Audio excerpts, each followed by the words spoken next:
यह बात है अगस्त 2020 की, जब बेरूत के अंदर अमोनियम नाइट्रेट का एक बहुत बड़ा ब्लास्ट होता है। 2750 टन का जो अमोनियम नाइट्रेट होता है उसको सही ढंग से हैंडल ना करने के कारण एक बहुत बड़ा ब्लास्ट होता है, जिसके कारण करीब 200 से 250 लोग मारे जाते हैं और एक बहुत बड़ी संख्या में डिस्ट्रक्शन होता है। यह जो अमोनियम नाइट्रेट के कारण हुआ एक्सप्लोजन था वो इतना ज्यादा बड़ा था कि इसके कारण 3.3 मैग्नीट्यूड का अर्थक्वेक आ गया।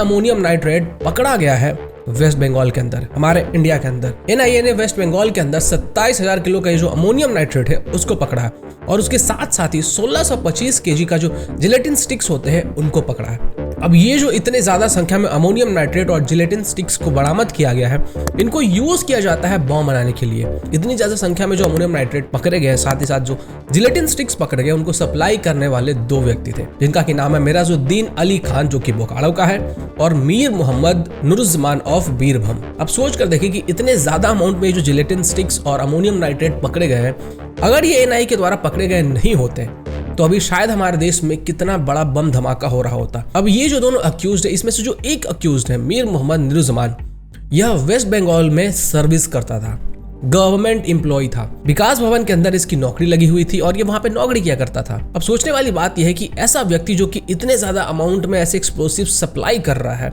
जिसके कनेक्शंस पता नहीं कहां है, उसके पास एक गवर्नमेंट जॉब है वेस्ट बंगाल के अंदर। इस व्यक्ति को नौकरी कैसे मिला? इस व्यक्ति ने नौकरी के लिए क्या क्या किया? कौन से पॉलिटिशियंस इसके सपोर्ट में थे? इसके नाम को अगर आप ध्यान से देखोगे तो ये जो नाम है वो आपको रिजेंबल होगा कि ये बांग्लादेशी नेम है। जो बांग्लादेशी मुस्लिम्स के नेम होते हैं वो कुछ इसी प्रकार के होते हैं। अब सोचने वाली बात ये है कि अगर ये बांग्लादेशी है तो ये फिर वेस्ट बंगाल के अंदर पहुंचा कैसे? इसके पास नागरिकता कैसे आई?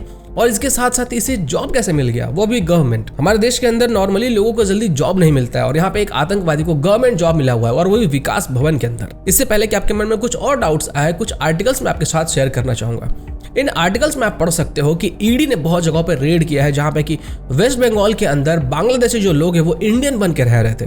उनके पास इंडियन जो डॉक्यूमेंट्स हैं वो मौजूद थे, यहाँ तक कि कई लोगों के पास इंडियन पासपोर्ट भी उपलब्ध है। किसी भी बांग्लादेशी को इंडियन पासपोर्ट इतनी आसानी से कैसे मिल जा रहा है? किसी भी बांग्लादेशी को इतनी आसानी से हमारा जो वोटर आईडी कार्ड होता है, आधार कार्ड होता है, वो कैसे मिल जा रहा है? अगर किसी को ऐसे डॉक्यूमेंट्स बनवाने होते हैं जो कि इंडिया के बाहर का है, जो हमारे कंट्री का नहीं है, तो उसके लिए सिर्फ और सिर्फ एक ही शॉर्टकट होता है कि उसके पास किसी पॉलिटिशियन का सपोर्ट हो।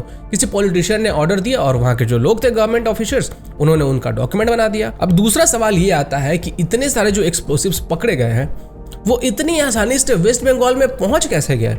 और अगर पहुंच गए तो वो इतनी आसानी से सप्लाई कैसे हो गया? कितने सारे करप्ट ऑफिसर्स इसमें इन्वॉल्व होंगे? इतने ज्यादा एक्सप्लोसिव्स को कहीं पे ट्रांसपोर्ट करने के लिए, किसी को सप्लाई करने के लिए बहुत सारे पैसे खिलाने पड़ते हैं, बहुत सारी पहुंच चाहिए होती है ताकि उनके जो व्हीकल है वो कहीं पे रोके ना जाए, उसमें सर्च वगैरह ना किए जाए। तो इस मामले में किस पॉलिटिशियन का हाथ है, कौन इनको सपोर्ट कर रहा है, कौन इनको हेल्प कर रहा है, ये तो एनआईए ही पता कर सकती है। आप सोच कर देखिए कि एनआईए ने अगर इन एक्सप्लोसिव्स को नहीं पकड़ा होता तो अभी हमारे देश के अंदर क्या स्थिति रहती। हो सकता है कि उन्होंने प्लानिंग किया होगा कि पूरे देश के अंदर एक सीरियल ब्लास्ट किया जाए, एक एक करके हर एक स्टेट में ब्लास्ट किया जाए। ऐसा भी हो सकता था, या फिर ये भी हो सकता है कि इनका जो मेन टारगेट है वो इंडिया के अंदर होने वाला G20 समिट हो सकता है आप लोग भूल गए होंगे, लेकिन मैं आपको याद दिलाना चाहूंगा कि जब डोनाल्ड ट्रंप भारत दौरे पर आने वाले थे तो उस समय पे भी ऐसी ही साजिश करने की कोशिश की गई थी। ऐसी साजिश को अंजाम देने के लिए ही बहुत सारे लोगों ने प्लानिंग की हुई थी, लेकिन हमारे जो एजेंसीज हैं उन्होंने इनका पूरा जो भांडा है वो फोड़ दिया था। उस मामले में बहुत सारे लोग अरेस्ट हुए और अभी तक वो जेल के अंदर सड़ रहा है। आई एम श्योर आपने PFI का वो जो डॉक्यूमेंट पकड़ा गया था उसको जरूर देखा होगा, उसके बारे में जरूर जानते होंगे। उसमें मिशन 2047 था जिसमें कि वो गज़वा-ए हिंद अचीव करना चाहते थे। हमारे पूरे देश को कैसे इस्लामिक राष्ट्र बनाना है उसके लिए बहुत सारी प्लानिंग की गई थी। और हो सकता है कि ये जो पूरा मामला है, जो एक्सप्लोसिव्स पकड़े गए हैं, उसी का एक हिस्सा हो। और ये तो हम सभी लोग जानते हैं कि वेस्ट बंगाल के अंदर सिमी और PFI कितने ज्यादा एक्टिव है। इसका एक और पहलू मैं आपके साथ शेयर करना चाहूंगा। आपने देखा कि रामनवमी के अवसर पर किस तरीके से अलग अलग स्टेट्स में वायलेंस हुए। हमने देखा कि बिहार के अंदर ब्लास्ट हुए जिसको कि पुलिस बता रही है कि ये कोई ब्लास्ट नहीं था बल्कि ये पटाखा फोड़ा गया था। और बिहार के RJD के एक जो MLA जिनका कि नाम मोहम्मद नेहलाजुद्दीन है, उनका कहना है कि जो मुस्लिम युवक थे वो बॉम्ब सिर्फ इसलिए बना रहे थे क्योंकि वो अपना सेल्फ डिफेंस करना चाहते थे। वो तो सिर्फ इसलिए बॉम्ब बना रहे थे ताकि वो लोगों से अपने आप को बचा सके। मैं तो ये पहली बार सुन रहा हूँ कि सेल्फ डिफेंस के लिए बॉम्ब बनाया जाता है। वेस्ट बंगाल की जो करंट CM है ममता बनर्जी, हो सकता है कि आपने उनका वो वीडियो ना देखा हो जिसमें वो रामनवमी के बारे में बात कर रही है और हनुमान जयंती के बारे में बात कर रही है। কিন্তু মনে রেখো মিছিল আমরাও করবে, তোমরাও করবে। রমজান মাসও চলছে, রোজার মাসও চলছে। একটা মুসলিম এরিয়ায় গিয়ে হামলা করলে মনে রেখো তার বিরুদ্ধে আইনত পদক্ষেপ নেবে।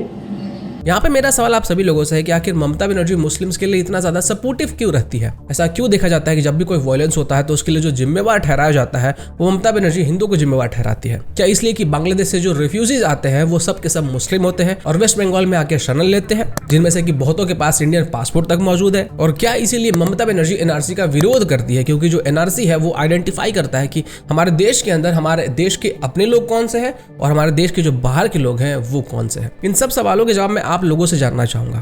आप लोग क्या सोचते हैं?